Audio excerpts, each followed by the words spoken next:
Quand nous sommes arrivés à l'aéroport, le chauffeur de taxi a verrouillé les portes, ne sortez pas ici. Dans 5 minutes, vous comprendrez pourquoi. Il avait l'air effrayé, alors je l'ai écouté. Puis 3 voitures de police nous ont entourés. Ce soir-là, quand j'ai apporté à l'aéroport le portefeuille que mon mari avait oublié à la maison, je pensais simplement faire mon devoir d'épouse attentionnée. En arrivant au terminal à minuit pile, le chauffeur du VTC que j'avais commandé a soudainement verrouillé toutes les portes. D'une voix tendue, il a dit « Ne sortez pas ici. S'il vous plaît, faites-moi confiance. » Je me suis figé et j'ai demandé « Pourquoi, monsieur ?» Il était pâle de peur et a seulement marmonné « Vous comprendrez dans 5 minutes. » Je suis restée silencieuse, essayant de respirer profondément et obéissant à ses paroles, n'imaginant jamais que, 5 minutes plus tard exactement, 3 voitures de police nous encercleraient complètement. Je n'aurais jamais pensé que cette nuit-là finirait par changer toute ma vie. Avant de commencer l'histoire, je vais vous demander quelque chose de très rapide. Appuyez sur le bouton j'aime de cette vidéo, abonnez-vous à la chaîne et dites-moi dans les commentaires de quelle ville vous regardez. De cette façon, nous pourrons continuer à grandir et vous apporter des histoires encore plus intenses. L'horloge murale du salon indiquait minuit et quart. Un silence froid, presque hostile, régnait dans l'immense maison. Zir venait de finir de ranger le bureau de son mari, Draymond, qui avait été laissé en désordre suite aux préparatifs d'un voyage d'affaires prétendument improvisé. Draymond avait dit au revoir à la hâte il y a à peine 1 heure, prétextant un problème urgent avec l'ouverture d'une nouvelle succursale de l'entreprise dans le Nord, et qu'il devait prendre le premier vol au petit matin. Zir, une épouse dévouée qui ne remettait que rarement les choses en question, avait seulement aidé à préparer ses vêtements et ses affaires sans poser trop de questions, car elle lui faisait une confiance aveugle. Pendant 3 ans de mariage, Draymond avait été pour elle le mari parfait, travailleur, gentil et toujours doux dans ses manières. Il semblait incapable de lui faire du mal. Alors que Zir s'apprêtait à éteindre la lumière du bureau, quelque chose de noir attira son attention sous une pile de dossiers dans un coin du bureau.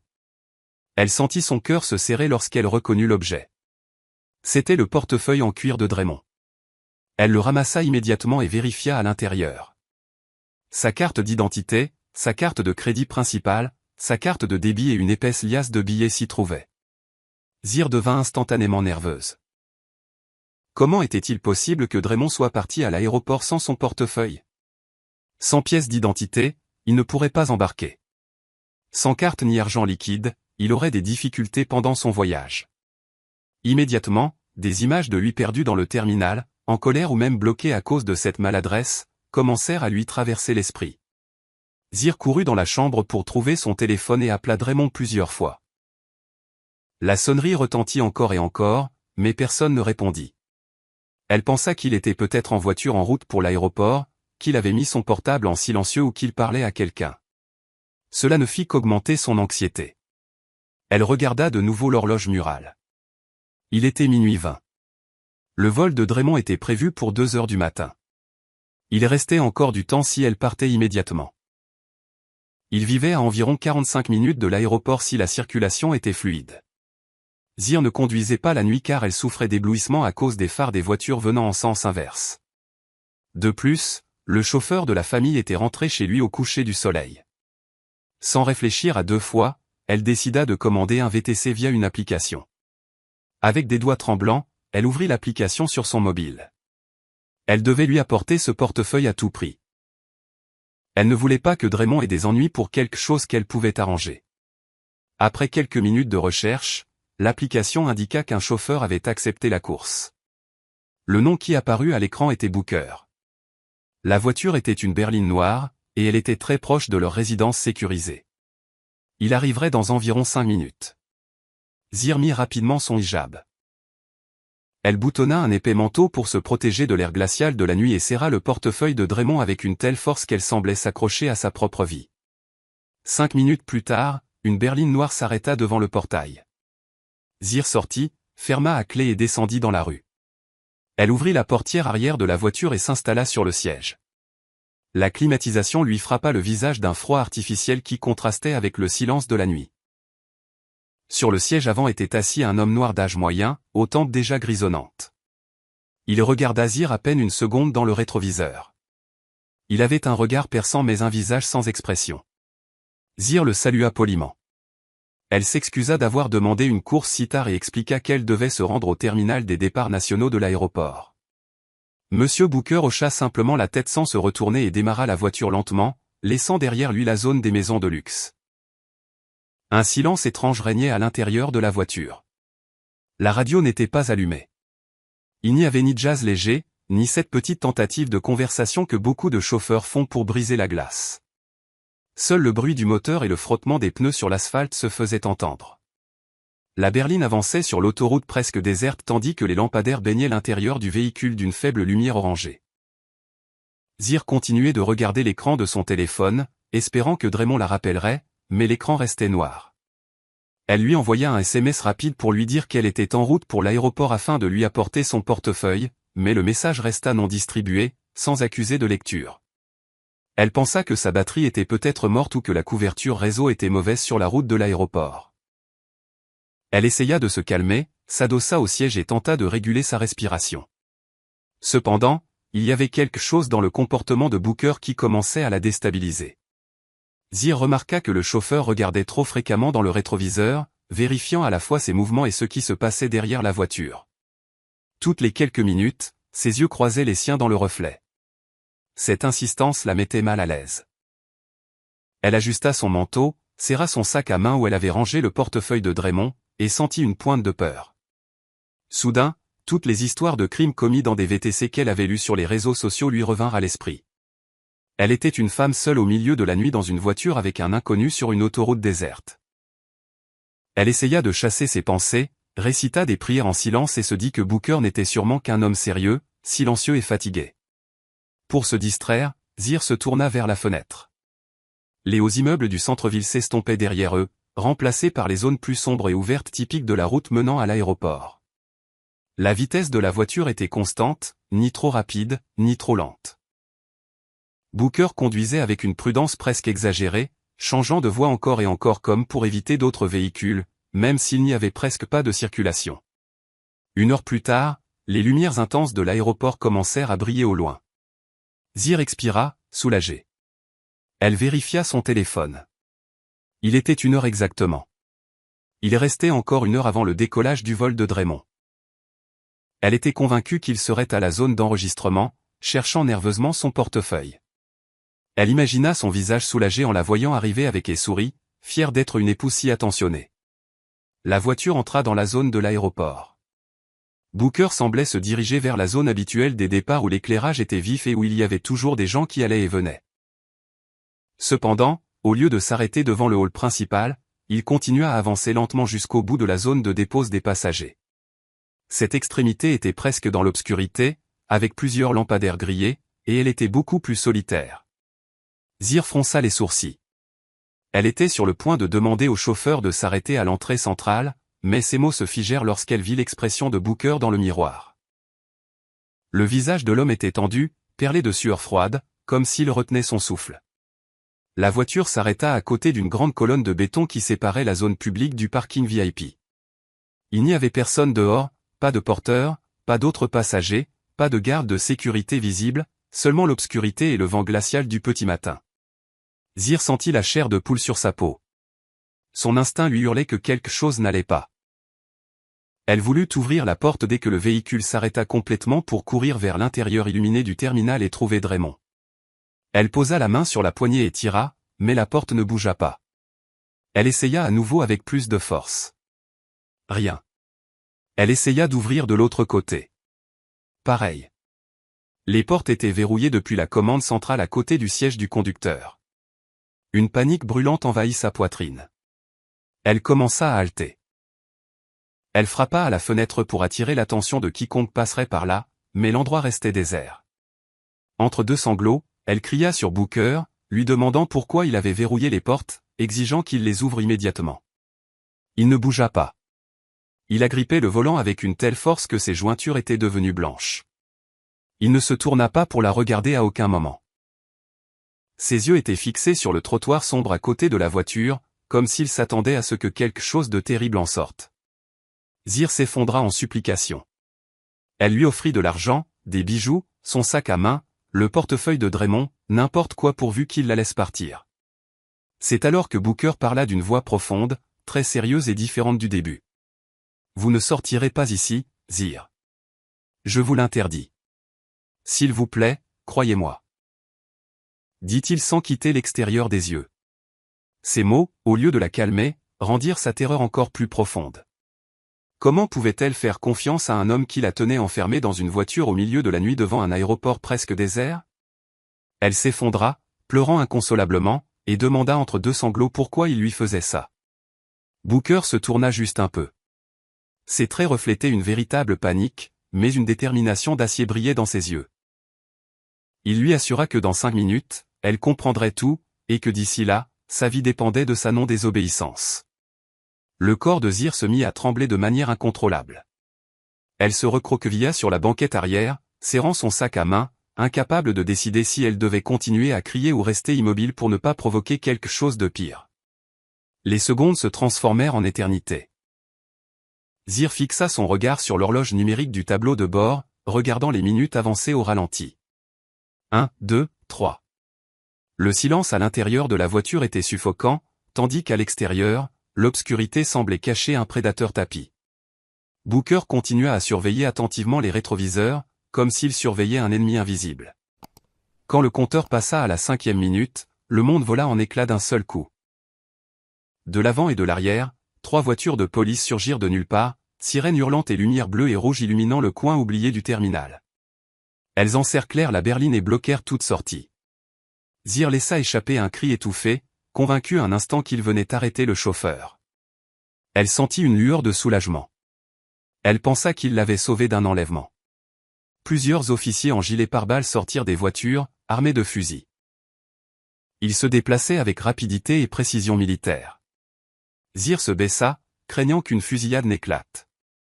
Elle entendit des ordres criés dans les haut-parleurs, ordonnant à quelqu'un de se coucher et de se rendre immédiatement. Elle ferma les yeux et se boucha les oreilles, souhaitant que tout se termine bientôt. Mais à sa grande surprise, la police ne visa pas la berline de Booker. Ils passèrent juste à côté, contournèrent la grande colonne de béton à côté de la voiture et se jetèrent sur une silhouette qui se cachait dans l'obscurité, exactement à l'endroit où la porte arrière se serait trouvée si Zir avait pu sortir. Elle osa lever un peu la tête. Les officiers maîtrisaient un homme enveloppé dans un épais manteau noir avec une casquette rabattue jusqu'aux sourcils. L'individu tenta de se débattre, mais la différence numérique était écrasante. Ils le jetèrent au sol et lui tordirent les bras derrière le dos pour le menotter. De l'une de ses poches tombèrent un couteau pliant et un mouchoir, apparemment imbibé de liquide. Un officier ramassa le mouchoir avec des gants et le mit dans un sac de preuve. Même depuis la voiture, Zir perçut une odeur chimique pénétrante qui lui fit dresser les poils sur la nuque. Du chloroforme. À ce moment, un autre officier ouvrit la portière du conducteur de la berline de l'extérieur et parla à Booker à travers la vitre d'un ton respectueux, comme s'ils se connaissaient déjà. Il l'informa que la cible avait été arrêtée et que la situation était sous contrôle. Booker hocha la tête, laissant enfin échapper un soupir de soulagement et désactiva le verrouillage central. Le clic de la serrure sonna comme une musique de libération pour Zir. Toujours tremblante, Zir demanda ce qui se passait et pourquoi ils avaient attrapé cet homme. Elle ne comprenait pas pourquoi les officiers n'arrêtaient pas Booker, ni pourquoi ils le traitaient avec courtoisie. Le chauffeur se tourna vers elle calmement pour la première fois. Son expression avait changé. Ce n'était plus celle d'un étranger Mossad, mais de quelqu'un qui la regardait avec affection et respect. Il se présenta à nouveau, mais cette fois non pas comme un simple chauffeur d'application. Il lui dit qu'il s'appelait Booker et qu'il avait été le chef de la sécurité personnelle de son défunt père, Monsieur Langston. Zir resta bouche bée. Elle se souvenait vaguement de ce nom de son enfance, l'homme de confiance qui avait pris sa retraite des années auparavant. Booker expliqua qu'avant de mourir, son père lui avait secrètement demandé de continuer à la protéger de loin, car il avait toujours craint que quelqu'un ne s'approche d'elle par pur intérêt financier. Cette nuit-là même, Booker avait reçu des informations selon lesquelles un plan pour l'enlever avait été mis en place. L'homme qu'il venait d'arrêter était un tueur à gages engagé pour la kidnapper à la porte de l'aéroport. Dès qu'elle aurait posé le pied sur le trottoir, il l'aurait immobilisée avec ce mouchoir imbibé de chloroforme et l'aurait forcée à monter dans un autre véhicule. Zir se couvrit la bouche pour réprimer un cri. L'idée qu'elle avait été à quelques secondes de marcher vers sa propre mort la laissa glacer. Puis, d'une voix brisée, elle demanda, qui pourrait la haïr au point de faire une chose pareille? Booker ne répondit pas avec des mots. Il leva la main et pointa vers le deuxième étage du bâtiment des départs internationaux, où la façade en verre révélait clairement l'intérieur illuminé. Zir suivit la direction de son doigt et vit une silhouette très familière. C'était Draymond, son mari. Il n'avait cependant pas le visage d'un homme angoissé par la disparition de sa femme, mais une expression déformée par la rage et la frustration. Il jeta violemment son téléphone par terre, et il n'était pas seul. À ses côtés se tenait Kenyatta, la meilleure amie de Zir, sa compagne inséparable des virées shopping et des événements sociaux. Kenyatta portait une robe rouge flashy et tenait tendrement le bras de Draymond, essayant de le calmer. À leurs pieds se trouvaient deux grandes valises. Des valises de voyage, pas de travail. Draymond passa son bras autour de la taille de Kenyatta naturellement, avec une intimité qu'il n'aurait jamais eue avec une simple amie. Tous deux regardaient vers la zone des voitures de patrouille avec un mélange de haine et de désespoir dans les yeux, comme si quelqu'un avait ruiné un plan soigneusement élaboré. À cet instant, le monde de Zir s'effondra. Les larmes se remirent à couler, non plus de peur, mais d'une douleur perçante au plus profond de sa poitrine. Là, sous ses yeux, une double trahison se reflétait. L'homme qu'elle aimait et l'ami en qui elle avait confiance avaient conspiré ensemble pour l'éliminer. Le prétendu voyage d'affaires était un mensonge, et le portefeuille oublié n'avait pas été un oubli, mais un leurre pour la forcer à quitter la maison seule à minuit et l'amener directement à cet endroit où le tueur à gages l'attendait. Booker la laissa pleurer un moment en silence jusqu'à ce que ses sanglots se transforment en respiration rauque. Puis il redémarra la voiture et s'éloigna de l'aéroport, cette scène où une partie de Zir était morte pour toujours. Alors qu'il rejoignait l'autoroute, Booker lui demanda d'ouvrir à nouveau le portefeuille de Draymond. Zir obéit avec des mains encore tremblantes. La carte d'identité et les cartes étaient toujours là. En sortant l'argent liquide, elle remarqua quelque chose d'étrange entre les billets. Un papier plié avec grand soin. Ce n'était pas un simple reçu, mais un billet d'avion aller simple pour l'étranger au nom de Draymond et Kenyatta. Derrière le billet, un autre papier était encore plus troublant. Une police d'assurance vie récente au nom de Zir pour un montant équivalent à des centaines de milliers d'euros, avec Draymond comme seul bénéficiaire. Soudain, tout s'éclaira. Il n'avait pas besoin de ce portefeuille car il portait déjà le passeport et les billets qui comptaient vraiment dans sa poche. Il avait laissé le portefeuille express pour la forcer à se rendre à l'aéroport. Si l'enlèvement réussissait, il l'assassinerait. Son corps disparaîtrait et Draymond pourrait la déclarer disparue pour ensuite toucher l'assurance et vivre comme un roi avec Kenyatta dans un autre pays. Zir serra les documents avec rage. Mais à côté de l'horreur, quelque chose de nouveau commença à naître en elle. L'amour aveugle qu'elle avait porté à Draymond pendant ces 3 années fut pulvérisé en quelques secondes, laissant place à une fureur froide et tranchante, très différente des pleurs désespérés. Elle se regarda dans le miroir de courtoisie de la voiture et reconnut à peine la femme qu'elle voyait. Elle n'était plus l'épouse douce et confiante de ce matin. Booker, voyant ce changement dans ses yeux à travers le miroir, comprit que Zir était prête à passer de victime à stratège. Il lui dit que Draymond ne savait pas qu'elle avait tout découvert. Du point de vue de son mari, la seule chose qui s'était produite était que l'enlèvement avait échoué en raison d'une opération de police imprévue. Cette ignorance de Draymond était le plus grand avantage de Zir. Il la croyait toujours naïve, à l'abri de tout soupçon. Booker lui recommanda de rentrer chez elle et de faire comme si rien ne s'était passé, comme si elle n'avait jamais mis les pieds à l'aéroport. Ils avaient besoin de temps pour préparer une riposte, protéger les biens de Zir et rassembler des preuves. L'ancienne version d'elle, la femme aveugle et docile, fut enterrée cette nuit-là sur le parking de l'aéroport. Une nouvelle Zir fit surface, prête à se venger avec patience et précision. La berline noire de Booker avançait lentement, comme si elle traversait un pont entre deux mondes, celui de la naïveté et celui de la lucidité. À l'intérieur de la voiture, le silence revint, mais ce n'était plus le malaise d'avant, mais un calme dense chargé de douleur et de détermination. Zir continuait à serrer son sac à main comme s'il s'agissait d'un gilet de sauvetage au milieu de la tempête qui avait dévasté sa vie en moins d'1 heure. Ses larmes avaient séché, laissant une piqûre rugueuse sur sa peau. Elle regardait l'autoroute illuminée par une triste lumière jaune, tandis que son esprit repassait en boucle tout ce qu'elle avait vu et entendu. Booker, d'une voix sereine et paternelle, considéra que c'était le moment de lui donner du contexte. Il avoua qu'il observait les mouvements de Draymond avec inquiétude depuis 6 mois. Grâce à d'anciens contacts dans la police et la sécurité privée, il avait découvert qu'un jeune homme d'affaires bien connu s'était endetté dans des jeux d'argent illégaux en ligne pour une somme énorme, dépassant 200 000 euros. Cet homme d'affaires était Draymond.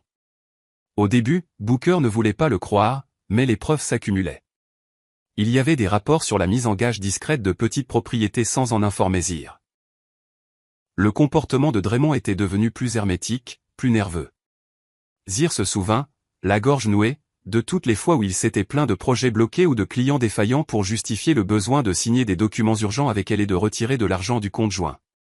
Maintenant, elle comprenait que ce n'était pas l'entreprise qui dévorait cet argent, mais le jeu. Elle se sentit maladroitement coupable, comme si elle avait failli à l'héritage de son père, qui lui avait laissé l'entreprise et les propriétés à gérer. Elle avait permis à un loup déguisé en agneau de dormir à ses côtés chaque nuit, dévorant peu à peu son avenir. Booker lui demanda alors de vérifier à nouveau le portefeuille avec plus d'attention. Zir glissa ses doigts dans un compartiment si étroit qu'il était à peine perceptible derrière les fentes pour cartes. Elle y trouva un papier très plié, une procuration transférant le titre de la maison principale et un domaine de valeur dans le centre-ville de son nom à celui de Draymond. La signature qui apparaissait en bas était celle de Zir, ou du moins elle y ressemblait. Elle sut immédiatement qu'elle n'avait jamais signé ce document. Booker expliqua que Draymond avait probablement falsifié sa signature ou glissé ce papier parmi d'autres documents quand elle était fatiguée ou distraite. Le plan était si méticuleux que c'en était effrayant. Si l'enlèvement réussissait et que Zir disparaissait, Draymond utiliserait cette procuration immédiatement avant que la nouvelle ne soit rendue publique et garderait légalement tout. Zir froissa le papier avec rage. Il ne restait plus une once d'affection dans sa poitrine. Elle se souvint du doux sourire de Draymond en lui disant au revoir cette nuit-là, pensant que dans quelques heures, elle serait morte. Elle se jura de ne plus jamais se laisser berner de la sorte. Elle regarda son propre reflet dans la vitre de la voiture et décida que la femme faible qu'elle avait été jusqu'alors s'arrêtait là. En l'honneur de la mémoire de son père, et par respect pour elle-même, elle ne permettrait pas à Draymond et Kenyatta de gagner un pouce de plus. Booker, voyant cette résolution, commença à esquisser un plan. La première chose était de rentrer à la maison avant que Draymond ne revienne frustré de l'aéroport. L'histoire officielle devait être très simple. Zir avait trouvé le portefeuille à la maison dans un endroit plausible, pour que Draymond croie qu'elle n'avait pas mis un pied dehors. Le trajet du retour parut plus court que celui de l'aller. Les rues d'Atlanta étaient presque vides à 2 heures du matin, un cadre parfait pour que Zir puisse mettre de l'ordre dans ses pensées. Elle essuya les restes de larmes, arrangea son hijab dans le petit miroir et s'entraîna à sourire. Au début, le geste semblait dur et artificiel, mais en essayant à plusieurs reprises, elle réussit à retrouver l'expression douce que Draymond connaissait. Elle devrait devenir la meilleure actrice de sa propre vie, non pas à la recherche d'un prix, mais pour sauver son destin. En arrivant à la résidence sécurisée, Booker éteignit les phares de la voiture pour ne pas attirer l'attention du gardien ou des voisins. Il la déposa quelques mètres avant la porte pour que le bruit du moteur ne trahisse rien. Avant que Zir ne sorte, Booker lui tendit un petit appareil de la taille d'un bouton. C'était un micro-espion de haute technologie. Il lui demanda de le cacher dans un endroit que Draymond utilisait quotidiennement pour parler ou travailler, mais où il ne serait pas facile à détecter. Zir le serra dans son poing avec détermination. Elle sortit de la voiture et se glissa jusqu'à la porte de sa propre maison comme si elle était une intruse en territoire ennemi. Elle ouvrit la serrure avec un soin extrême pour qu'elle ne grince pas. L'intérieur était sombre et silencieux, imprégné de l'odeur de désodorisant à la lavande qui l'avait réconforté les autres nuits et qui lui semblait maintenant suffocante. Chaque coin lui rappelait des scènes d'une vie qui venait de se révéler être un mensonge. Le canapé où ils regardaient des films, la table où ils prenaient leur petit déjeuner ensemble, tout semblait soudain être un décor de théâtre. Elle referma à clé de l'intérieur pour que rien n'attire l'attention lorsque Draymond reviendrait. Son premier arrêt fut la salle de bain. Elle se lava le visage à plusieurs reprises à l'eau froide, essayant d'effacer la trace de larmes et de panique de ses traits. Elle se regarda longuement dans le miroir du lavabo. Elle voyait toujours la même femme que d'habitude, mais avec une autre âme dans les yeux. Il n'y avait plus de naïveté, mais une nouvelle dureté lucide. Elle se chuchota qu'elle pouvait le faire, qu'elle n'était pas une victime sans défense, mais la fille d'un homme fort qui n'abandonnait jamais. Quand elle se sentit assez sereine, elle commença à mettre en scène. Zir emporta le portefeuille de Draymond dans le salon et réfléchit à l'endroit le plus logique pour le trouver. Il ne devait pas être caché dans un endroit impossible, mais pas non plus si visible qu'il ait l'air d'avoir été placé exprès. Après quelques secondes de réflexion, elle décida de le laisser à moitié coincé dans la fente entre le coussin du canapé et la coudoir, exactement comme il aurait pu tomber de la poche de Draymond lorsqu'il s'était assis pour la dernière fois pour mettre ses chaussures. L'endroit était parfait. Puis elle s'assit sur ce même canapé, alluma la télévision à très bas volume, laissa un magazine entre ses mains et s'installa comme si elle lisait jusqu'à s'endormir. L'horloge sonna 3 heures quand elle entendit un moteur de voiture approcher et s'arrêter devant la maison. Elle se força à fermer les yeux et à respirer lentement et régulièrement, imitant le sommeil. Elle entendit la clé tourner brusquement dans la serrure et la porte s'ouvrir en trombe. Draymond entra, haletant, la cravate desserrée, le visage en sueur et l'expression altérée. Ce n'était cependant pas la sueur de quelqu'un qui rentrait épuisé par la circulation, mais de quelqu'un qui a vu un plan criminel sombrer sous ses yeux. Il appela Zir à voix haute. Elle fit semblant d'être surprise, laissa tomber le magazine et se redressa avec un bâillement exagéré. Elle cligna des yeux plusieurs fois comme si elle était désorientée et lui demanda ce qu'il faisait là alors qu'il était censé être dans l'avion. Sa performance était impeccable. Draymond resta paralysé une seconde, la voyant si calme sur le canapé. Puis il reprit contenance et commença à déployer ses mensonges habituels. D'une voix affligée, il dit que sur l'autoroute menant à l'aéroport, il s'était rendu compte qu'il avait perdu son portefeuille. Il avait paniqué, expliqua-t-il, et avait décidé de revenir car il ne pouvait pas prendre l'avion sans pièce d'identité.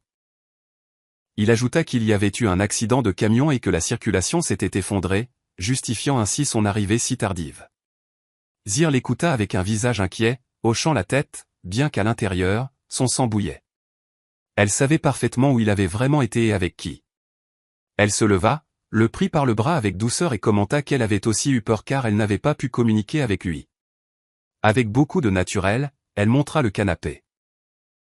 Elle lui dit qu'en se réveillant, elle avait remarqué quelque chose de dur dans la fente du siège, et qu'en regardant, elle avait vu le portefeuille qui dépassait. Suivant la direction qu'elle indiquait avec sa main, Draymond vit le bord du cuir qui dépassait entre les coussins. Ses traits changèrent immédiatement. D'abord un immense soulagement, puis la stupéfaction. Il se jeta sur le portefeuille et vérifia rapidement son contenu. Tout était là. Ce qu'il ne savait pas, c'est que Zir avait déjà photographié le billet et la police d'assurance dans la voiture de Booker pour conserver les preuves. Draymond la serra dans ses bras avec enthousiasme, la combla de remerciements et la qualifia de porte-bonheur. Dans cette étreinte, Zir sentit autre chose. Un parfum féminin qui n'était pas le sien. Un parfum doux et cher qu'elle reconnut instantanément comme étant celui de Kenyatta. Son estomac se retourna, mais elle ne s'écarta pas. Elle lui chuchota d'aller prendre une douche chaude et de se reposer car l'embouteillage avait sans doute été épuisant. Draymond accepta le conseil et monta les escaliers vers la chambre principale. Dès qu'il disparut de sa vue, Zir se souvint du petit microphone qu'elle serrait toujours dans sa main. C'était le moment parfait. Prétextant qu'elle allait préparer une serviette propre, elle monta après lui. Elle entendit l'eau couler dans la salle de bain. Il n'y avait pas de temps à perdre. Le costume de Draymond était jeté sur le lit, mais Zir eut une pensée plus pratique. Le costume pouvait changer tous les jours. Il leur fallait un objet qui l'accompagnait toujours. Ses yeux s'arrêtèrent sur la mallette en cuir qu'il adorait, un cadeau de sa part pour son anniversaire qu'il ne quittait jamais. Elle ouvrit une petite poche intérieure de la mallette, normalement destinée aux pièces de monnaie ou aux clés, et plaça le microphone dans le coin le plus profond, en appuyant avec son doigt pour s'assurer qu'il restait bien fixé et caché. Elle referma la fermeture éclair juste au moment où la porte de la salle de bain s'ouvrit. Draymond sortit avec seulement une serviette autour de la taille. Zir se tourna avec un sourire tendre et lui tendit les vêtements propres qu'elle avait préparés, aussi serviables que toujours. Il l'embrassa sur le front sans imaginer qu'à partir de ce moment, chaque conversation importante qu'il aurait avec cette mallette à proximité serait enregistrée. Cette nuit-là, ils dormirent dans le même lit, mais avec leurs âmes aux pôles opposés. Draymond tomba dans un sommeil profond, convaincu que son plan raté était passé sans laisser de traces et planifiant peut-être une nouvelle stratégie avec Kenyatta. Zir, en revanche, resta éveillée, fixant le plafond de la chambre. Elle portait des écouteurs discrets connectés à l'application du micro-espion sur son mobile. Elle savait qu'un homme comme Draymond ne tarderait pas à contacter sa complice. Juste avant l'aube, elle fit semblant de se lever pour boire de l'eau et se rendit à la cuisine, le téléphone à la main. Dans l'application, elle vit que l'appareil était actif et captait du son à l'intérieur de la mallette. Elle entendit le bruit de la circulation, puis la sonnerie d'une autre ligne. Draymond utilisait un téléphone prépayé caché dans la mallette pour appeler quelqu'un. Dès qu'une voix féminine répondit à l'autre bout du fil, Zir sentit un frisson. C'était Kenyatta. La conversation qui suivit fut tout sauf romantique. Il n'y eut pas de mots doux, mais des insultes, des reproches et de la panique. Draymond maudit la police et l'opération qui avait ruiné son plan à l'aéroport. Il cria que le délai pour payer ses dettes de jeu expirait le lendemain et qu'il devait plus de 200 000 €. S'il ne payait pas, les voyous travaillant pour l'usurier viendraient à sa maison et à son bureau, ruinant sa réputation et l'envoyant peut-être en prison. Kenyatta, aussi nerveuse que lui, mais plus calculatrice, lui rappela le plan alternatif, le vieil entrepôt hérité du père de Zir, où il croyait que des lingots d'or et des titres de propriété non encore enregistrés étaient conservés. Le problème était le même que toujours.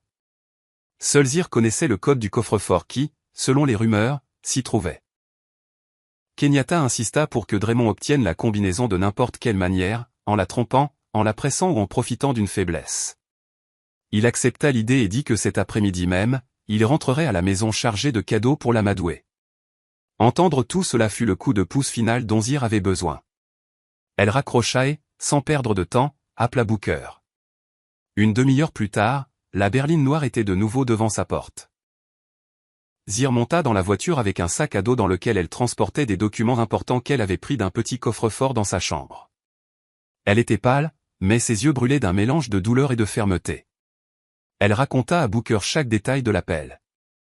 Il l'écouta en silence puis lui dit que la première étape était de protéger son argent et ses biens avant que Draymond ne fasse un geste désespéré. Ensemble, ils se rendirent à la banque et chez l'avocat de confiance de son père.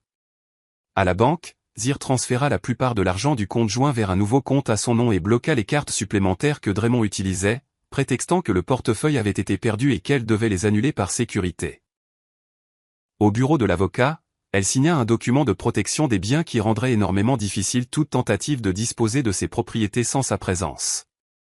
Booker resta à ses côtés, agissant comme un père de substitution, l'accompagnant dans chaque procédure. Vers midi, Zir se sentit un peu plus forte. Elle venait de fermer au moins l'une des principales avenues par lesquelles Draymond se soutenait financièrement. Le même après-midi, Draymond mit sa menace à exécution. Il rentra tôt à la maison avec un énorme bouquet de roses rouges et un petit paquet de pharmacie. Zir le reçut avec un sourire étonnamment convaincant, paraissant flatté par le geste. Il lui tendit les fleurs, l'embrassa sur la joue et lui donna le paquet, expliquant qu'il s'agissait d'un complément de vitamines importé, très cher, qu'il avait acheté juste pour elle parce qu'il l'avait trouvée fatiguée et pâle ces derniers temps. « Je m'inquiète pour ta santé. » dit-il de sa meilleure voix de mari attentionné. Zir tint le flacon dans ses mains, sentant une pointe d'alarme. Lorsque Draymond alla à la salle de bain pour se rafraîchir, elle l'ouvrit avec prudence. Le seau semblait avoir été altéré et mal recollé. Elle vida une capsule dans sa paume. Son apparence ne correspondait pas à celle de vitamines ordinaires et elle avait une fine poudre blanche à la surface. Pendant le dîner, Draymond insista plusieurs fois pour qu'elle prenne une capsule devant lui. Il la regardait avec une intensité effrayante, comme s'il s'attendait à un effet immédiat. Zir, avec ruse, se leva de table en disant qu'elle allait chercher un verre d'eau. Dans la cuisine, elle jeta la capsule dans l'évier et mit un bonbon à l'amande de taille similaire dans sa bouche. Elle retourna à table, le plaça sur sa langue et l'avala sous les yeux de Draymond. Il sourit, satisfait, croyant avoir fait le premier pas pour l'empoisonner petit à petit. Dans les jours qui suivirent, Zir continua de se débarrasser du contenu du flacon dans les toilettes, ne laissant que le récipient vide, pour donner l'impression qu'elle le prenait avec discipline. La guerre secrète avait commencé et tout faux pas pouvait lui coûter la vie.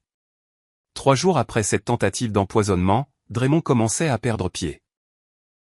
Il s'attendait à voir Zir tomber malade, montrer des signes de vertige ou de faiblesse qui faciliteraient ses plans. Mais ce qu'il vit fut tout le contraire. Elle se levait tôt, faisait des étirements dans le jardin, cuisinait des repas sains, souriait et lui disait au revoir avec des mots gentils. Cela le rendit encore plus nerveux. Alors que les créanciers du jeu continuaient de harceler son téléphone avec des menaces de plus en plus explicites, Zir, voyant que la pression sur lui augmentait, décida que le moment était venu de passer à la contre-attaque psychologique. Elle devait le pousser à commettre des erreurs qui l'incrimineraient encore plus. Elle l'appela au bureau en milieu de matinée d'un ton joyeux. Elle lui dit qu'elle avait réfléchi et qu'elle voulait célébrer le fait qu'il soit plus calme après la frayeur du portefeuille perdu et le remercier aussi pour son travail acharné. Elle prévoyait d'organiser un dîner spécial à la maison. En guise de cerise sur le gâteau, elle avoua que sa meilleure amie, Kenyatta, lui manquait, qu'elle n'avait pas vue depuis un moment, et lui demanda s'il pensait que c'était une bonne idée de l'inviter aussi. À l'autre bout du fil, il y eut un bref silence. Draymond a dû débattre entre le risque et l'opportunité. Avoir sa maîtresse et sa femme sous le même toit était dangereux, mais cela pouvait aussi servir à les manipuler toutes les deux ensemble. Finalement, il accepta avec un enthousiasme fin sans se douter qu'il venait de tomber droit dans le piège. Ce soir-là, Zir dressa la table avec un soin presque cérémoniel. Elle alluma des bougies parfumées, sortit la plus belle vaisselle et plaça au centre des plats de viande de choix et des accompagnements soigneusement préparés. Elle portait une modeste robe bordeaux, élégante et sobre, et s'était maquillée juste assez pour mettre en valeur des traits désormais plus fermes. À 20 heures précises, la sonnette retentit. Draymond ouvrit la porte à Kenyatta, qui apparut dans une robe moulante marquant chaque courbe, créant une nette différence avec la discrétion de Zir. Elle sourit et apporta un cadeau à la main. Elle salua Zir avec des baisers sur les deux joues avec cette fausse affection qu'elle avait toujours utilisée. Et Zir lui rendit l'étreinte, ayant l'impression d'étreindre un serpent. Le dîner commença par des blagues légères et des commentaires triviaux. Draymond et Kenyatta se lançaient des regards chargés de messages que Zir faisait semblant de ne pas remarquer. Elle se concentra sur le service, le remplissage des verres et le maintien de l'atmosphère apparemment cordiale. Au milieu du cliquetis des couverts, Zir décida de déplacer les pièces. Elle posa lentement son couteau et sa fourchette sur l'assiette, s'essuya les lèvres avec la serviette et, d'une voix plus basse, dit que la nuit précédente, elle avait fait un rêve très étrange. Draymond, la bouche pleine, lui demanda ce qu'elle avait rêvé. Zir sourit d'un air énigmatique. Elle raconta que dans le rêve, il y avait une femme riche avec un mari charmant et une amie très proche, mais que secrètement, ce mari et cette amie conspiraient pour l'assassiner pour son héritage. Les détails, ajouta-t-elle, étaient si précis qu'ils glaçaient le sang. Elle parla d'un faux voyage d'affaires, d'un tueur à gages avec du chloroforme à la porte d'un aéroport, de vitamines frelatées. Le visage de Kenyatta perdit toute couleur. Sa fourchette lui glissa des mains et tomba bruyamment contre l'assiette. Draymond s'étouffa avec un morceau de viande et se mit à tousser désespérément, buvant de l'eau à grandes gorgées. L'air dans la pièce devint épais. Les deux se regardèrent de côté, essayant de deviner ce que Zir savait. Elle, après une pause calculée, laissa échapper un léger rire et dit que heureusement, ce n'était qu'un rêve, car il était impossible qu'un mari aussi aimant que Draymond et une amie aussi bonne que Kenyatta fassent quelque chose d'aussi monstrueux. Ces mots, doux dans la forme, coupaient comme un scalpel. Avant qu'il ne puisse reprendre le contrôle, Zir lança le coup de grâce. Elle dit que ce rêve l'avait fait beaucoup réfléchir à la mort et que, poussée par une sorte d'illumination spirituelle, elle était allée ce jour-là même chez l'avocat. Elle commenta avec un geste serein qu'elle avait complètement modifié son testament. Elle expliqua que si elle mourait subitement ou dans des circonstances douteuses avant l'âge de 60 ans, 100% de ses biens, y compris la maison, les terrains, les comptes bancaires, les actions et le contenu du coffre-fort familial, seraient automatiquement donnés à une fondation pour les orphelinats et à une association caritative contre le cancer. Ni son mari ni aucun autre parent ne recevrait un seul euro. Elle justifia sa décision en disant que Draymond était un homme capable qui pouvait gagner sa vie par lui-même sans dépendre d'un héritage. La pièce fut plongée dans un silence brutal. Draymond se raidit, fixant le vide comme si quelqu'un venait de lui arracher le sol sous les pieds. Kenyatta ouvrit la bouche mais ne trouva pas de mots. Tout l'effort pour éliminer Zir et garder son argent avait été neutralisé en un instant. La tuer n'avait plus de sens. Si elle mourait, ils n'auraient rien à hériter au-delà de leur propre dette. Zir les regarda, pencha la tête et, avec un sourire doucement venimeux, demanda s'il voyait quelque chose de mal à sa décision, si peut-être ce n'était pas digne de destiner l'argent à la charité. Draymond balbutia que c'était une réaction exagérée, et qu'elle devait penser à l'avenir de la famille. Zir l'interrompit avec une politesse ferme, insistant sur le fait qu'elle le faisait précisément en pensant à son avenir spirituel. Elle termina son morceau de viande comme si de rien n'était, tandis qu'en face d'elle, deux âmes avides s'effondraient dans un désespoir silencieux. Ce qu'aucun d'eux ne savait, c'est que dans un coin de la salle à manger, une petite lumière d'une caméra cachée installée par Booker clignotait, enregistrant chaque geste, chaque regard de panique. Ce dîner fut la première pièce d'un dossier de preuves qui démantèlerait complètement la version de Draymond et Kenyatta au tribunal. Cette même nuit, incapables de dormir, Draymond et Kenyatta se réfugièrent dans le petit appartement qu'elle avait dans une autre partie de la ville, leur cachette secrète, qui était maintenant devenu un abri de panique. Le téléphone de Draymond n'arrêtait pas de vibrer avec des appels et des messages de numéros étrangers chargés de menaces et de photos déplaisantes. Les bookmakers n'allaient plus attendre. Draymond faisait les 100 pas, débraillé, hagard, de plus en plus au bord de l'effondrement. Il savait qu'avec le Nouveau Testament, tuer Zir serait inutile. Obtenir l'héritage par la voie rapide était exclu. Kenyatta, fumant nerveusement sur le canapé, le blâmait pour tout. Elle lui rejeta la responsabilité de ne pas avoir contrôlé sa femme et de lui avoir permis de changer le testament. Ils se disputèrent, criant des insultes de plus en plus cruelles.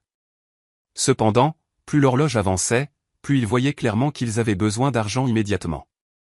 S'ils ne pouvaient pas éliminer Zir, ils n'avaient que l'option de la briser. Draymond décida de donner une nouvelle tournure à la violence. Il comploterait un enlèvement domestique. Il engagerait 3 voyous pour entrer dans la maison, attacher Zir et la torturer physiquement et psychologiquement jusqu'à ce que, affaiblie, elle signe une révocation du testament et plusieurs procurations pour le transfert de biens. Il n'était plus intéressé à prétendre être le mari parfait. Sa vie était en jeu et le masque tombait. Le lendemain, Draymond ne rentra pas à la maison. Il envoya un SMS disant qu'un audit urgent était survenu à l'entreprise et qu'il devrait y rester dormir. En réalité, il rencontra 3 criminels costauds dans un café en périphérie de la ville. Il leur promit une bonne paie s'ils parvenaient à obtenir les signatures nécessaires de Zir. Quand le soleil commença à se coucher et que le ciel mourut orange, Draymond, Kenyatta et les voyous montèrent dans une camionnette aux vitres teintées en direction de la maison de Zir. De l'extérieur, la résidence était silencieuse. Il n'y avait pas de lumières allumées à l'entrée. Quelque chose d'étrange car Zir allumait habituellement la lumière du porche avant la tombée de la nuit. Sa voiture était toujours dans le garage, ce qui signifiait en théorie qu'elle était à l'intérieur. Draymond ouvrit le portail avec une clé de rechange et marcha le cœur battant. Il fit signe aux voyous de se préparer. Il mit la clé dans la serrure de la porte principale et la tourna soigneusement. La porte s'ouvrit sans résistance. Ils entrèrent comme une vague au rez-de-chaussée, prêts à maîtriser quiconque ils trouveraient. Les voyous vérifièrent le salon, la cuisine et les chambres d'amis. Draymond et Kenyatta coururent jusqu'à la chambre principale où Zir se reposait habituellement quand elle était à la maison. Draymond défonça la porte et cria son nom d'un ton menaçant. La chambre était vide. Le lit impeccablement fait, le placard intact. Il commença à vérifier la salle de bain, le bureau, chaque recoin de l'étage supérieur. Rien. La maison semblait abandonnée. Terrifié par la possibilité que Zir ait réussi à s'échapper, Draymond redescendit dans le salon. Les voyous confirmèrent qu'il n'y avait personne dans toute la maison.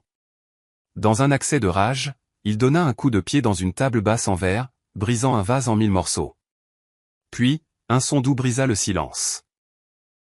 Un ordinateur portable posé sur la table centrale s'était allumé, avait émis une notification et l'écran s'était soudainement illuminé. Draymond, Kenyatta et les voyous s'approchèrent avec méfiance. Sur l'écran, un appel vidéo entrant commença à jouer automatiquement. Le visage de Zir apparut clairement. Elle était assise dans une pièce inconnue, portant un hijab noir et une expression sereine, presque froide. Draymond se pencha vers l'écran et cria, exigeant de savoir où elle était et lui ordonnant de rentrer à la maison. Zir ne s'y a pas. Elle salua Draymond, Kenyatta et, sans hésiter, salua aussi les invités qu'ils avaient amenés, démontrant qu'elle savait parfaitement qu'ils n'étaient pas seuls. Puis elle pointa du doigt une petite marque dans le coin de l'écran, l'icône de la diffusion en direct, et un compteur de spectateurs qui n'arrêtait pas d'augmenter. Elle leur expliqua que des caméras cachées placées dans toute la maison diffusaient en temps réel sur un serveur privé auquel son avocat et certains contacts de la police avaient accès. Si elle appuyait sur un bouton de son mobile, tout le contenu et l'emplacement seraient immédiatement envoyés aux autorités. Draymond pâlit. Zir n'avait pas encore alerté la police. Elle leur donnait une dernière chance de l'écouter. Calmement, elle leur dit qu'elle savait qu'ils étaient venus pour son argent et qu'elle savait que Draymond était harcelé pour ses dettes de jeu. Elle reconnut qu'elle était consciente de l'urgence, mais ajouta qu'elle n'avait pas l'intention de l'aider de la manière qu'il voulait. Pourtant, elle assura qu'elle n'était pas si cruelle que de le laisser se faire tuer pour un défaut de paiement. Elle avoua que le testament existait vraiment, comme elle le leur avait dit, et que les principaux biens étaient déjà protégés. Mais elle révéla aussi qu'elle avait des capitaux liquides non enregistrés dans le testament. Un héritage de son père sous forme d'espèces et d'or conservé dans un endroit secret, suffisant pour couvrir la dette et plus encore. Les yeux de Draymond et Kenyatta brillèrent de convoitise. Ils demandèrent où était cet argent, promettant de disparaître à jamais de la vie de Zir une fois qu'il l'aurait. Elle décrivit un vieil entrepôt textile appartenant à sa famille dans une zone industrielle abandonnée, un endroit que presque personne ne visitait. Elle raconta que dans le fond, sous le sol en béton où se trouvait autrefois la machine numéro 7, il y avait un coffre-fort enterré. Elle leur donna la combinaison basée sur leur date de mariage inversée. C'était une histoire si détaillée et plausible qu'elle dissipa les dernières réserves de Draymond. Il se souvint de cet entrepôt. Il y était allé une fois au début du mariage et savait qu'il était parfait pour cacher quelque chose. Sans plus réfléchir, Draymond ordonna aux voyous de l'accompagner à l'entrepôt. Il avait besoin de leur force pour briser le sol et porter la boîte. Il referma brutalement l'ordinateur portable, coupant l'appel, convaincu que la fortune était à portée de main. La camionnette démarra et fila vers la zone industrielle, Kenyatta indiquant les itinéraires les plus rapides sur son téléphone. Aucun d'eux ne remarqua la voiture qui suivait à distance. La berline de Booker, avec lui au volant et Zir à ses côtés, observant le point rouge sur le GPS marquant l'emplacement du véhicule de Draymond. Après 45 minutes sur des routes de plus en plus détériorées, ils arrivèrent à l'avenue où s'alignaient de vieux entrepôts rouillés. L'entrepôt de la famille de Zir se trouvait au bout, avec la façade qui s'écaillait et une clôture vaincue par la rouille. Draymond défonça la clôture avec la camionnette jusqu'à ce qu'il arrache la chaîne. Ils entrèrent dans la cour couverte de boue sèche et de mauvaises herbes, prirent des pelles, des pioches et un pied de biche dans le coffre et forcèrent la porte de l'entrepôt, qui s'ouvrit avec un grincement aigu. Une odeur de poussière, d'humidité et d'excréments d'animaux leur frappa le nez. Seule la lumière de la lampe de poche que Kenyatta tenait brisait l'obscurité. Guidés par les instructions de Zir, ils s'avancèrent vers le fond, où se dressait une vieille machine en métal couverte de rouille, arrêtée depuis des années. Draymond montra le sol en ciment sous la machine et ordonna aux voyous de commencer à frapper la surface avec le pied de biche et les masses. Le vacarme métallique résonna dans tout le bâtiment. Pendant près d'une heure, ils travaillèrent sans relâche, fissurant le béton et déplaçant les morceaux jusqu'à ce que l'une des pelles heurte quelque chose de solide. Draymond leur ordonna de s'arrêter et approcha la lampe de poche. Sous une couche de terre apparut le dessus d'un coffre-fort en métal de taille moyenne. Entre sueur et halètement, ils soulevèrent la boîte et la posèrent sur le sol fissuré. Draymond s'essuya les mains du mieux qu'il put, s'approcha de la serrure à combinaison et commença à tourner la molette avec des doigts tremblants, en suivant les chiffres que Zir lui avait donnés. Un léger clic se fit entendre. La serrure céda. Kenyatta se précipita pour se tenir à côté de lui, retenant son souffle. Les voyous s'approchèrent également, essayant de voir l'intérieur. Draymond ouvrit la boîte, soudainement, s'attendant à une pluie d'éclats dorés. À l'intérieur, il n'y avait ni lingots ni liasses d'euros, seulement des piles de papier, de vieux dossiers et plusieurs grandes photographies. Confus, Draymond commença à fouiller nerveusement, espérant trouver les billets sous ce désordre. Ce qu'il trouva, ce furent des copies de ses documents de dette de jeu avec toutes les données de transaction. Il y avait aussi des reçus de virement d'argent du compte de Zir vers le sien et celui de Kenyatta au cours des 2 dernières années. Et comme si cela ne suffisait pas, les photos montraient Draymond et Kenyatta entrant dans des hôtels, dînant ensemble et s'embrassant à l'aéroport. Au sommet de tout, une enveloppe blanche avec une écriture parfaitement reconnaissable, Zir.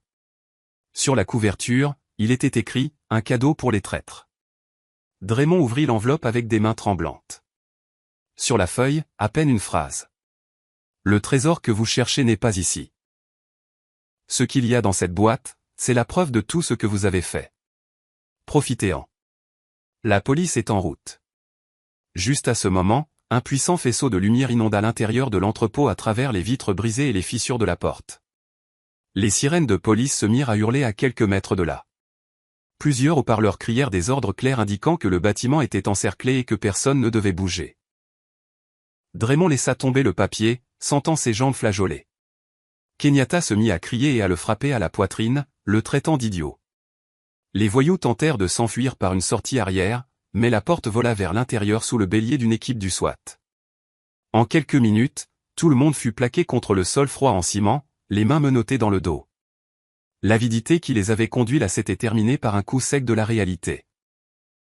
La lumière des projecteurs de la police transforma l'entrepôt en une scène chirurgicale où aucune ombre ne pouvait plus rien cacher. Au milieu du chaos, la porte principale de l'entrepôt s'ouvrit doucement et les officiers formèrent un couloir. Le son des talons résonna sur le ciment. Zir apparut, impeccable dans un manteau de couleur claire et son hijab parfaitement placé. Derrière elle s'avançait Booker, fier, avec un geste satisfait. Draymond et Kenyatta, au sol, levèrent les yeux et la virent comme si elle était la personnification même du destin venu régler ses comptes. Il ne restait aucune trace de l'épouse soumise qu'ils connaissaient. Devant eux se tenait une femme qui avait repris le contrôle de sa vie. Draymond essaya de ramper vers elle, pleurant, demandant pardon, disant que c'était une erreur, qu'il était confus, que Kenyatta l'avait manipulé, qu'au fond il l'aimait. Il s'agenouilla, essaya d'embrasser le bout de ses chaussures. Kenyatta, voyant cette scène, laissa échapper une insulte et se mit également à supplier, assurant qu'elle n'avait fait que suivre Draymond et qu'elle ne supporterait pas d'aller en prison. Zir recula d'un pas pour ne pas se laisser toucher. Elle les regarda avec un mélange de pitié et de répulsion. Elle demanda à Draymond s'il se souvenait de la nuit à l'aéroport où il la regardait depuis la fenêtre, attendant qu'un tueur à gages mette fin à ses jours. Elle lui dit que cette nuit-là, elle lui avait offert une possibilité de changement en ne le dénonçant pas immédiatement, qu'elle voulait voir s'il restait en lui une once d'humanité. Au lieu de cela, il lui avait offert du poison et de la violence. Elle sortit alors son téléphone et leur montra l'écran. Des dizaines de commentaires défilaient sous une diffusion en direct. Insultes, condamnations, rage. Elle raconta que ce qui se passait dans cet entrepôt ainsi que la tentative d'enlèvement prévue à son domicile avait été enregistrée et diffusée à un cercle de personnes de confiance. Ses anciens partenaires, ses voisins et ses parents avaient vu le vrai visage de Draymond et Kenyatta. Non seulement ils allaient perdre leur liberté, mais aussi la réputation dont ils s'étaient inventés. Un chef de la police s'approcha de Zir et lui demanda la permission d'emmener les détenus. Elle hocha la tête. Les officiers soulevèrent Draymond et Kenyatta. Ils marchaient comme une poupée de chiffon. Elle continuait d'essayer de se libérer, promettant que tout n'était qu'un malentendu. Lorsque les voitures partirent et que l'entrepôt retrouva sa morosité, Zir prit une profonde inspiration pour la première fois depuis plusieurs jours. Elle regarda le coffre-fort, ouvert, rempli de papiers et de photos, et comprit que c'était une parfaite métaphore de son mariage. Un contenant qui de l'extérieur semblait solide et précieux, mais qui à l'intérieur était plein de déchets. Elle se tourna vers Booker, qui l'attendait près de la porte, et hocha la tête. Il était temps de rentrer à la maison. Cette fois, pour de vrai. Dans une maison qui, petit à petit, cesserait d'être contaminée par le poison que Draymond y avait déversé. 6 mois plus tard, la vie de Zir était différente. Les procès contre Draymond et Kenyatta se déroulèrent rapidement. Les enregistrements audio, les vidéos des caméras, les documents trouvés dans le coffre-fort et les mouvements bancaires peignaient un tableau si clair que leurs avocats trouvèrent impossible de construire une défense crédible. Le juge les condamna sévèrement pour tentative de meurtre, fraude, escroquerie et falsification de documents. Draymond fut envoyé dans une prison de haute sécurité. Là, il découvrit que ses créanciers avaient aussi des amis parmi les détenus. Ses journées se remplirent de menaces, d'extorsions et de coups. Ses costumes chers et son aura d'homme respectable avaient été laissés derrière. Il n'était plus qu'un type maigre aux yeux hagards, sans honneur ni avenir. Kenyatta, de son côté, fut détenu dans une prison pour femmes où la rumeur se répandit bientôt qu'elle avait participé à un plan pour assassiner sa meilleure amie. Le mépris des détenus fut immédiat. La femme coquette et hautaine que Zir avait connue devint une ombre qui lavait les vêtements des autres en échange d'un peu de protection. Chaque nuit, elle se repentait en larmes, mais la culpabilité ne changeait plus rien. La place qu'elle aurait pu occuper aux côtés d'une amie loyale, elle l'avait remplacée par une cellule et une vie marquée à jamais. Zir, quant à elle, consacra ses mois à se reconstruire. Elle rénova la maison, changea les meubles, les couleurs et l'agencement. Elle supprima toute trace des décisions de Draymond et remplit les pièces de lumière et de vie. La demeure cessa d'être une scène de mensonges pour devenir un foyer authentique. Elle s'occupa également de l'entreprise héritée de son père. Accompagnée d'avocats et de conseillers, elle détecta et expulsa ceux qui avaient collaboré avec Draymond dans des manœuvres douteuses. Elle mit en place de nouveaux contrôles, favorisa une culture de la transparence et découvrit qu'en réalité, elle avait un grand talent pour les affaires. Elle n'était pas seulement la fille du propriétaire. Elle était la directrice qui guidait l'entreprise vers une nouvelle étape de croissance. Sa silhouette devint connue dans les cercles d'affaires. Elle commença à être invitée à des conférences et des séminaires sur le leadership féminin. Elle racontait son histoire avec discrétion, sans nommer de nom, en se concentrant sur la manière dont une femme peut surmonter la trahison et prendre les rênes de son destin. Le hijab qu'elle portait avec élégance n'était pas seulement un vêtement de foi, mais un symbole de la force qu'elle avait trouvée en elle-même. Ses employés la regardaient avec un respect sincère, non par peur, mais parce qu'ils voyaient en elle quelqu'un qui était tombé au plus bas et qui s'était relevé sans renoncer à sa dignité. Un matin radieux, Zir arriva au même aéroport où sa vie avait failli prendre fin. Cette fois, cependant, elle y alla le cœur léger et avec une petite valise de voyage. Elle portait une tenue confortable et élégante dans des tons doux, avec des lunettes de soleil et un sourire calme. Booker l'accompagna jusqu'à la zone d'embarquement VIP. Il n'était plus seulement l'ancien homme de sécurité de son père. Il était son bras droit dans l'entreprise et, par-dessus tout, un membre de la famille que Zir avait choisi. S'arrêtant près de la colonne de béton où, des mois auparavant, on avait voulu la tuer, Zir regarda l'endroit de côté. Le souvenir ne faisait plus mal. Il lui rappelait seulement le chemin parcouru. Booker lui demanda, presque avec une fierté paternelle, si elle était prête pour le voyage. Zir hocha la tête. Elle tenait en main les billets pour la Omra, le petit pèlerinage à la Mecque, et une visite ultérieure en Turquie, le voyage qu'elle avait toujours rêvé de faire en couple et qu'elle allait maintenant savourer seule, depuis une liberté conquise. Elle remercia Booker pour tout ce qu'il avait fait pour elle, lui disant que pour elle, il n'était pas seulement un protecteur, mais un véritable ange gardien envoyé par la mémoire de son père. Il s'émut, les yeux humides. Elle se tourna alors vers la porte des départs internationaux, prit une profonde inspiration et s'avança. Les écrans de vol annonçaient que son avion partirait à l'heure. C'était un détail qui lui semblait presque symbolique. Sa vie suivait enfin le cours qu'elle avait elle-même choisi, et non celui qu'un autre avait tenté de lui imposer. Alors qu'elle faisait la queue à l'immigration, Zir s'autorisa à fermer les yeux quelques secondes, remerciant silencieusement d'avoir survécu à ces 5 minutes où un simple « ne sortez pas de la voiture » lui avait sauvé la vie. Draymond et Kenyatta étaient laissés derrière, comme un sombre chapitre d'un livre déjà terminé. Ce qui l'attendait de l'autre côté de la porte était un avenir plein de possibilités. Lorsque l'agent tamponna son passeport et qu'elle franchit le point de contrôle, elle sut que c'était la clôture définitive de cette histoire. La nuit où elle avait failli être une victime s'était transformée en point de départ de la femme qu'elle était maintenant. Zir se dirigea vers la porte d'embarquement, poussant sa valise d'un pas ferme, prête à écrire les prochains chapitres de sa vie de sa propre main. Avez-vous aimé l'histoire? Et de quelle ville écoutez-vous? Retrouvons-nous dans les commentaires. N'oubliez pas de vous abonner. À la prochaine histoire de vie. Avec amour et respect.